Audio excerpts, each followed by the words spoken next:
All right, so today we are picking up where we left off yesterday.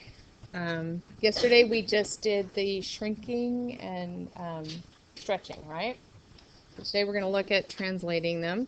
So if it's a square root graph, it's going to look like this form. If it's a cube root graph, it's almost the same. And just like when we did parabolas and absolute values and other graphs, you're going to translate the parent graph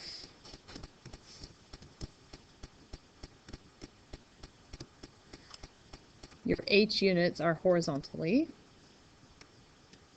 so left or right depending on whether it's positive or negative.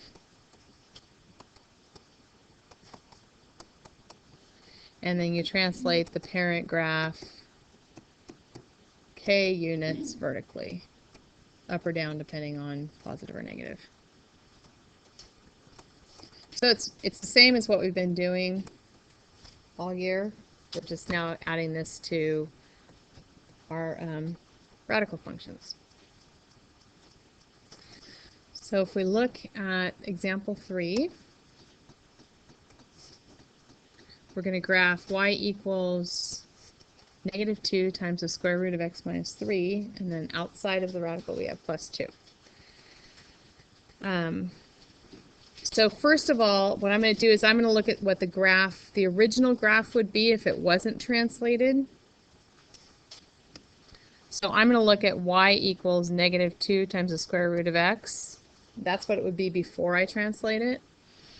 And if I were to graph that, if I put in a 0, I would get 0. If I put in a 1, I would get -2. And if I put in a 4, I would get -4.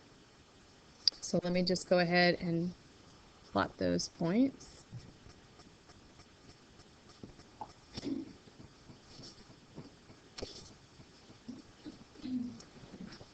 Okay, so this is the graph before it's translated. And then just like we did before, we ask ourselves, okay, what makes this 0?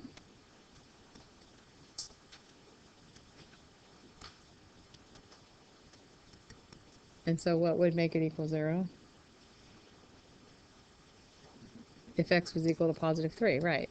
So if x equals 3, so does that mean I'm going to be going left or right? It's positive 3, so we're going to go to the right. We're going to go right 3 units. And then what's my y going to be? Over here, right? So the y is a positive 2. So am I going up or down? I'm going up 2 units.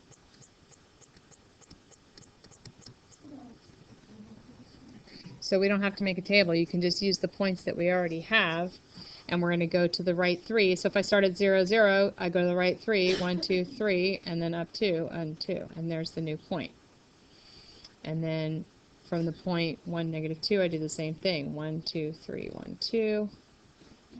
1, 2, 3, 1, 2.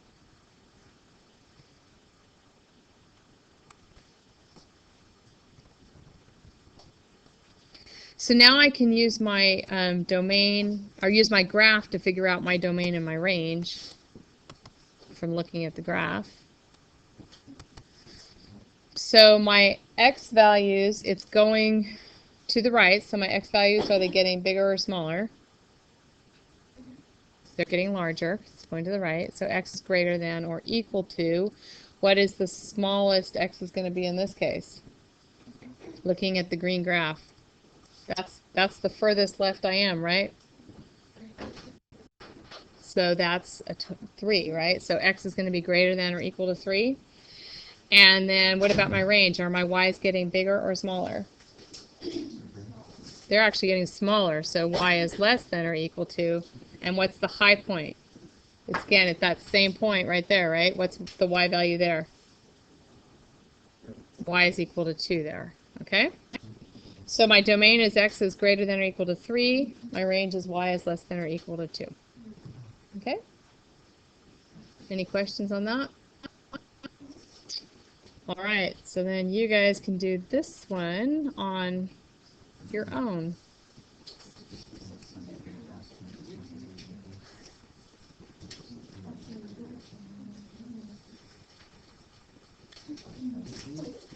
All right, so there's the graph before we translate it. What did we end up for our x? What's going to happen? What's going to make that 0? -1, so we're going which way? Left. And then y is what? -3, and that means we're going down. So we went, take each of those points, go left 1, down 3, left 1, down 3, left 1, down 3, and yes, they overlap each other, so that was freaking some of you guys out, but that's okay. It still doesn't mean it's wrong just because they touch each other. All right, so what's my domain going to be? X is greater than or less than? Greater than or equal to what? -1. And then the range y is it getting bigger or smaller? It's also getting bigger, so greater than or equal to what?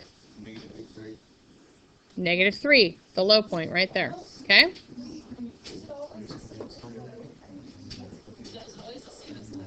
All right, so now we're going to translate a cube root graph.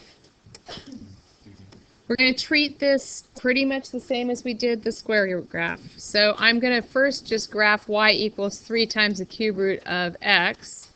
And we can just use -1, 0, and 1 for this one.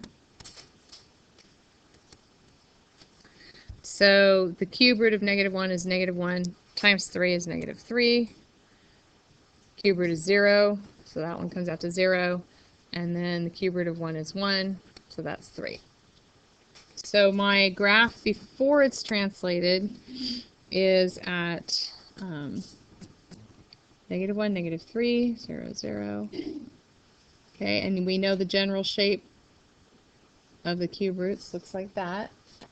So that's what it is before it's translated. And again, I ask myself, what is going to make this equal to 0? So what makes x plus 4 equal 0? If x is equal to -4. So we're going to go to the left. And y is -1, so we're going to go down. So again, I take each of those 3 points and I just move them. So I go to the left 4, 1, 2, 3, 4, and down 1. 1, 2, 3, 4, and down 1. 1, 2, 3, 4, and down 1. And then I just draw my translated graph there. So for this one, when we're dealing with the domain and range,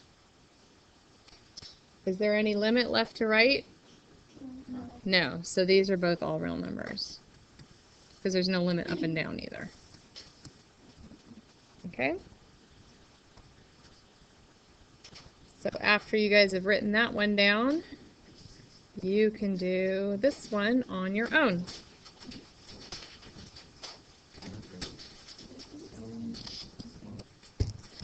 All right, so if we graph just the negative cube root of x, that's the orange graph there, and so it's just the same as the parent graph, it's just reflected across the x-axis.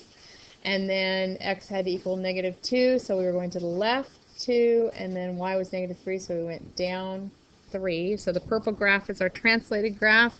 And so what's my domain and range still going to be? All real numbers, yeah. Okay. Alrighty. So, any questions about what we've done today? No? Feel like you're equipped to do your homework tonight? Yeah. All right, good.